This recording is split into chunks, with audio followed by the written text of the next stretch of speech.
Thank you for clicking onto my channel, and today I want to talk about what I'm noticing with high achieving Black women. There's a period sometimes that we hit in life where things just kind of feel slow. It's not necessarily falling apart, but it's also not, we're not popping champagne and celebrating ourselves and going after our dreams and hitting all these milestones that we had set out. And when that happens, our natural instinct is to panic, go into overdrive, fix it, control it, tweak it, and try to make it better. But what's burning you out is that you're trying to get things done from a very dysregulated, urgent place, a place that is pressurized. You don't create well, you don't produce well when you're dysregulated. And what I'm actually seeing over and over again in my own life, that life actually slows down before it stabilizes. And what I mean by slows down is you get to your wit's end. It will never be as clean as, wow, I'm overworked, I'm gonna stop doing this, this, and this. That's never gonna happen. If you're waiting for that, you're gonna be ashes to ashes, dust to dust. What's going to happen is that lady at that job is gonna piss you off and you may walk off. You're going to start applying to new places. Your kids are going to be a lot to deal with. You might cut your man off, give him the silent treatment. You're going to be at your wit's end in most areas of your life. And usually when we get to that place, it forces you to surrender. There's nothing like when you get to a point, when you get to the end of the road and you can't control it anymore. And I'm talking straight to a high achieving, anxious Black woman who usually has everything under control, but we know that's a facade. We don't usually have things under control. We're really breaking apart, but we do it in private, and we need to talk about this more. Because you need to give yourself permission to fall apart and to not have it all together. You will have much more confidence if you realize that, wow, I can break down in this area, or I can stop doing this. I can take my hands off the wheel and things still get taken care of. Or other people will have to start facing the consequences of you no longer over functioning. That's also something that happens when you start to realize where your capacity is and where it is not. Think about it, your degree, the way you mother, the way you show up in relationships, the house you got, the apartment you got that all from highly pressured situations. If you're anything like me, you got that while you were in a dysregulated nervous system state, but you wouldn't call it that. You would call it, I'm pushing through. I got it. I know I can do this. Monday, Tuesday, I get that done by this time. By that time, I'll be able to eat. By this time, I'll do that. But we know that it's quietly breaking us down. There's so many things that we forfeit by operating from that place and treating it as though it's normal. We forfeit good sleep. We forfeit having a good mental health. A lot of us are suffering quietly from anxiety, quietly from depression. We are in relationships that aren't fulfilling. We don't have helpmates. Some of us don't have good partners who are taking things off our plate. They're actually adding shit to our plate. There's so many things that we silently deal with.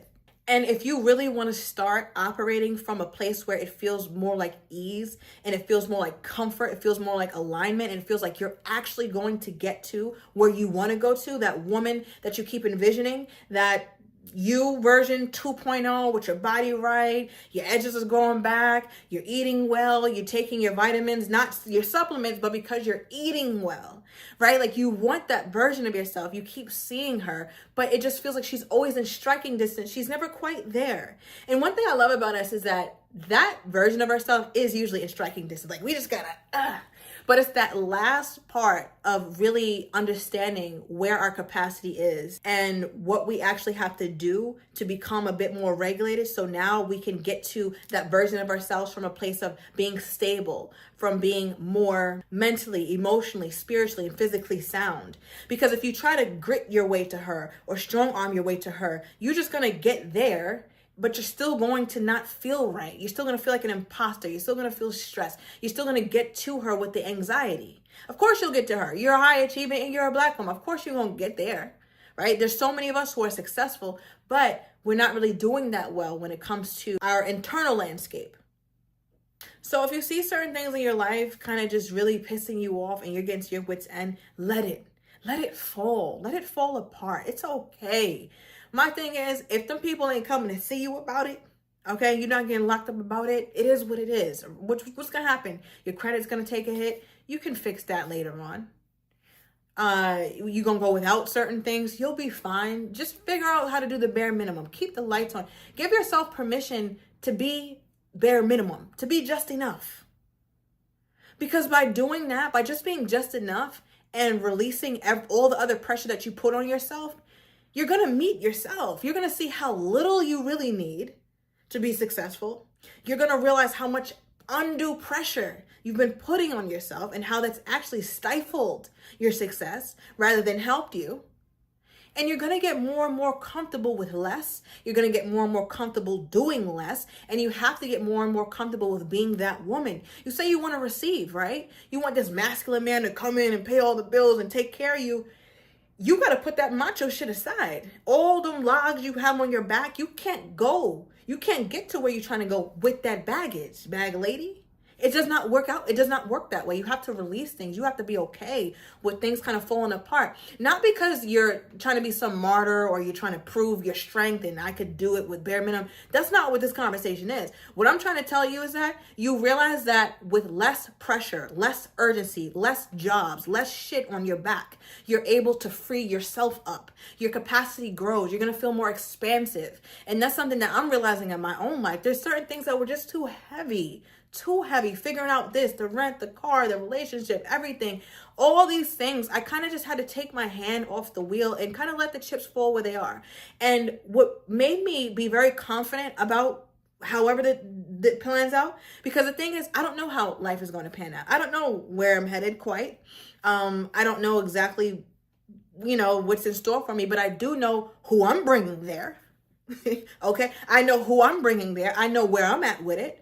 And I know that I have this aspect of me that feels very unshakable and unmovable when it comes to what my capacity is and what it's not. I know what I'm willing to deal with and what I'm not. I know exactly what burns me out. I know what foods stress me out. I know what foods my body does not like. So basically, I'm saying that by doing less, everything got quieter around me. And because things got quieter around me, with all the nonsense and all the things I was concerning myself with that were actually bogging me down, I got louder. And when I got louder and my voice got clearer, I was able to meet myself a bit more, just inch by inch, nothing dramatic. This is not going to be one of those moments where it's like, oh my God, I realize who I am. I know my purpose today. No, it's not. That's movie type talk. This is a very slow, consistent, but comfortable realization. It's a safe place. And over time, you realize like, wow, I'm sleeping better. I feel safer in my body, even though I don't know maybe, where this relationship will take me or where my job will take me, or I am facing some job insecurity. I do know who I'm bringing with me. And this is the woman that I've cultivated. I've assessed boundaries. I've assessed capacity. I've worked on my nervous system, not necessarily a project. I didn't give myself another project because I'm not a project. But what I did do was take things off my plate. I removed things so I can see what I'm actually working with. And when you remove things from your life, you actually realize like, wow, there's nothing wrong with me. Like there's absolutely nothing wrong with me. There's things that I can get better at. There's things that I can continue to improve on, but I'm not inherently wrong. And even seeing that, you kind of have this realization almost that, wow, it's almost like a paradigm shift, a mindset shift. You realize that I don't have to keep fixing it and controlling it. That was you in your hypervigilant, dysregulated nervous system state. But as you move through it and you allow yourself to go through the motions with less control, your hand is off the wheel, you're delegating, you're allowing consequences for certain people. Maybe you always do something for your child, you always do something for your man or your woman. Now you're doing that less because it's burning you out. Let them face their own consequences. Let them go on their own journey. And what that does for you is it frees you up, and it makes you so keenly aware of what is your tipping point. It makes you aware of all the things that really stress you out and bog you down. And that is the most liberating place I've ever occupied in my whole entire life. That spot right there. And honestly, if you want some more details, what I did first of all, I went on a fast. I'll talk more about that if you guys want me to, but prior to that, I literally threw away about 40% of my wardrobe. My car was outside. Somebody hit my shit, ran. So it was totaled. It's just a lot. Like a lot of things were kind of happening. And I'm like, you know what? I'm done. You know, like however, let the chips fall where they may. I let the car go. I wasn't even mad. I was like, you know what? I had my car for 11 years. My Jeep did its thing. Oh God, my Jeep. But it's okay, because guess what? I've been needing to walk more. And guess who's losing fat off the right parts of their body? Me. Because I'm walking more and I live in a very walkable place. So it's like, okay, cool. I'll get another car in 6 months. That's no big deal. And that's just one example of how I actually got freed up by something that I thought I needed. I got freed up. I'm doing way more than I ever would have done had I still had my car. And that's not an anomaly. That's not unique. When you let shit go and you stop trying to control everything, because